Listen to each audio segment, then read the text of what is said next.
America ഇറാനിൽ ആക്രമണം ആരംഭിച്ചു എന്നാണ് പുതിയ ന്യൂസ്. ഒരു സമൂഹം ഒന്നിച്ച് ഒരു ശക്തിയെ, ഒരു ശാക്തിക സമൂഹം ഒന്നിച്ച് ഒരു രാജ്യത്തെ ആക്രമിച്ചാൽ ആ രാജ്യം തകരുക എന്നത് സ്വാഭാവിക. ആ രാജ്യം തകരൽ സ്വാഭാവികമാണ്. പക്ഷേ ഇപ്പോൾ ഇറാന്റെ തകർച്ച നോക്കി നിൽക്കുന്ന അറബ് സമൂഹത്തിന് വലിയ ദുരന്തം നിങ്ങൾ എഴുതി വെച്ചോളി, നിങ്ങൾ എഴുതിക്കൊള്ളി. ഇറാന്റെ തകർച്ചയല്ല പ്രശ്നം. ഇറാൻ തകരുന്നതോടുകൂടെ അറബ് ലോകത്ത് ഇസ്ലാം എന്ന സാധനം ഉണ്ടാവില്ല. ഇത് റഹ്മത്തുള്ള പറഞ്ഞിരിക്കുന്നു. ഇന്നെന്താ ഡേറ്റ്? 2025 ജൂൺ 22 രാവിലെ 8 മണിക്ക് റഹ്മത്തുള്ള പറഞ്ഞിരിക്കുന്നു. ആദ്യം അറബ് സമൂഹത്തിലെ ഇസ്ലാം എടുത്തു. ഇറാൻ നശിക്കുന്നതോടുകൂടെ അറബ് രാജ്യത്തെ ഇസ്ലാം നഷ്ടപ്പെട്ടു. നിലവിൽ തന്നെ ഉന്നതമായ അറബ് സമൂഹങ്ങളിൽ സൗദിയിൽ മാത്രം 17% നിരീശ്വരവാദികളാണ്.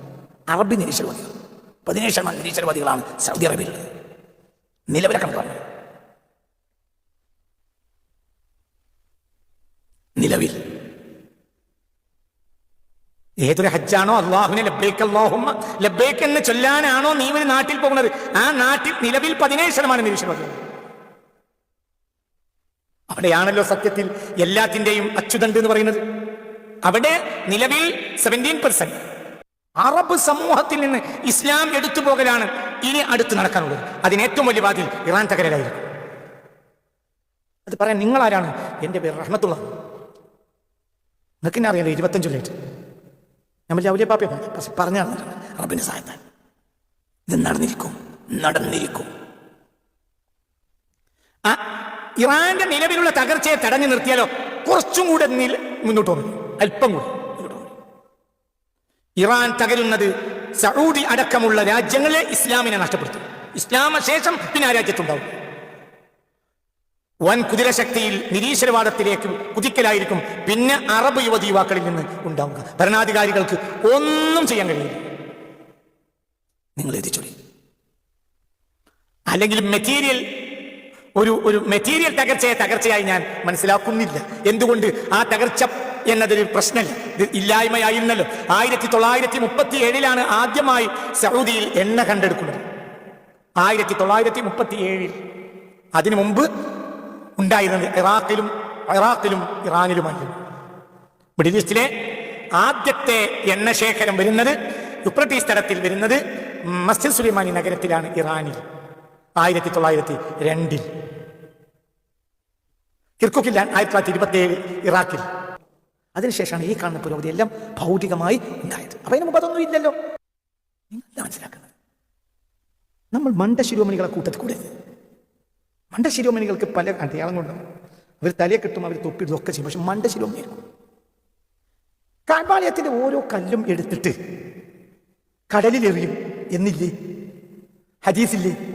ഉണ്ടോ അല്ലേ? അതെങ്ങനെ സംഭവിക്കാം? എന്ന് പറയാം, അങ്ങനെ സംഭവിക്കാം. നിങ്ങളിപ്പോ പോയിട്ട് കാൽപാളയത്തിന്റെ കല്ല് പോയിട്ട് അതിന്റെ കീസറിയെ തൊട്ടാണ് നിങ്ങൾ രോമം ബാക്കിയുള്ളത്. മണ്ടശിരോമണികളെ, 2 കുള്ളന്മാർ വരും, എന്ത് ചെയ്യും? കല്ല് ഹജറം ബി ഹജരീൻ, ഓരോ കല്ലും എടുത്ത് നിങ്ങൾ എന്ത് ചെയ്യും? അവര് കടലിലെറിയും. എറിയടോ.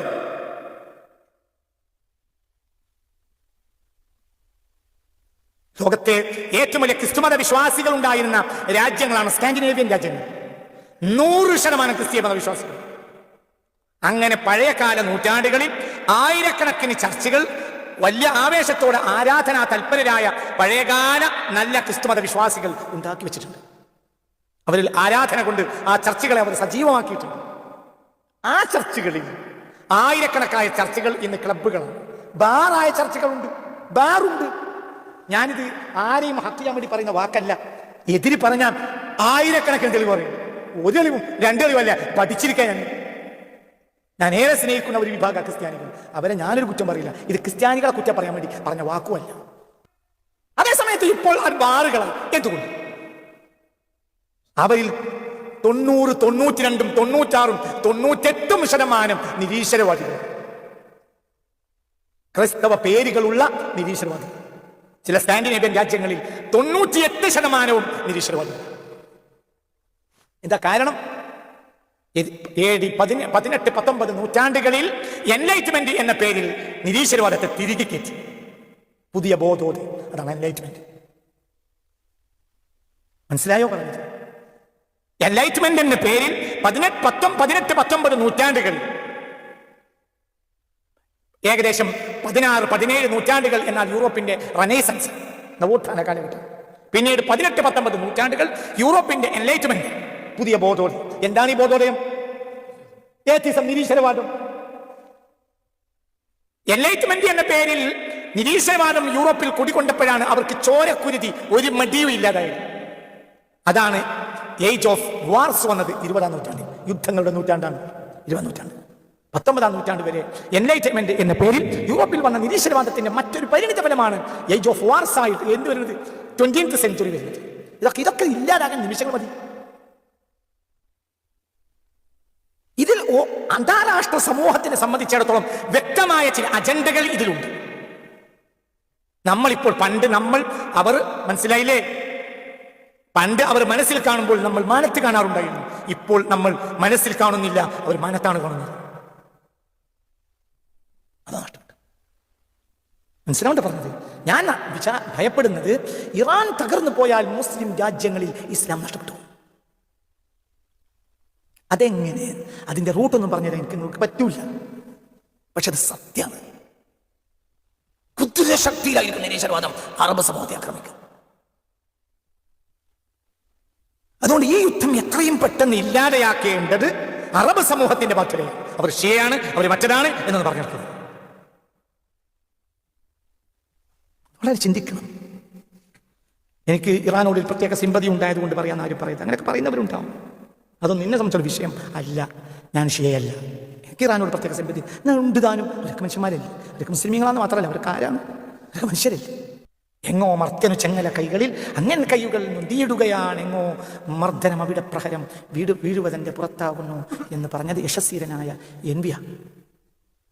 NVയിൽ നിന്ന് ഈ കവിത ഞാൻ പഠിക്കുന്നത്. NV എഴുതിയ ആ ആഴ്ച 1989, 89. NVയുടെ 4 വരി കവിത, പക്ഷെ ജീവനുള്ള കവിതയാണ്.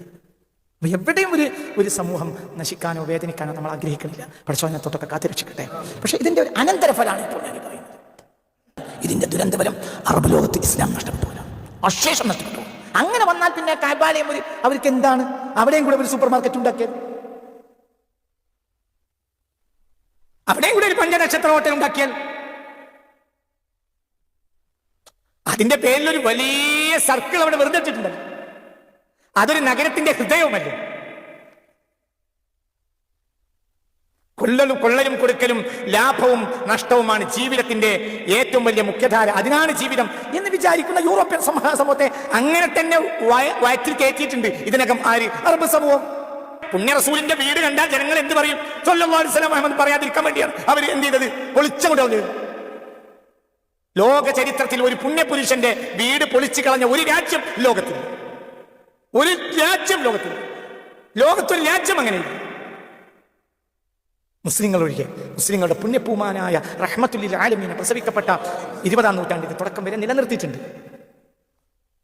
19-ാം നൂറ്റാണ്ടിൽ തുടക്കത്തിൽ അവർ പൊളിച്ചു. അതിനുശേഷം തുർക്കികൾ വീണ്ടും തിരിച്ചു പണിതു. 20-ാം നൂറ്റാണ്ടിൽ അധികാരം ലഭിച്ചപ്പോൾ അവരാദ്യം പൊളിച്ചത് പുണ്യ റസൂലിന്റെ വീടാണ്. 82 സൂറത്തിറങ്ങിയ ഖദീജ ബീവി രണ്ടാമത്തെ വീണ്ടും പൊളിച്ചു. അത് കക്കൂസാക്കുകയും ചെയ്തു. 82 സൂറത്തിറങ്ങിയ പരിശുദ്ധ ഖുർആനിലെ 82 സൂറത്തിറങ്ങിയ ഖദീജ ബീവിയും പുണ്യ റസൂലും താമസിച്ചിരുന്ന വീട് വീണ്ടും അവർ പൊളിച്ചു. അപ്പൊ അങ്ങനത്തെ ടെൻഡൻസി പൊതുവെ അവരുടെ ഉള്ളിൽ ഉണ്ട്. ഇനി കഅബ പൊളിക്കാൻ ദൂരമൊന്നുമില്ല. അതിന് ഇറാന്റെ തകർച്ച ഒരു കാരണമാവും. കുതിരശക്തിയിലൂടെ നിരീശ്വരമാണ്. നിങ്ങൾ എഴുതി വെച്ചോളി. ഇത് പറയാൻ നീ അറിയാം, നിന്റെ പേരാണ് റഹ്മത്തുള്ള.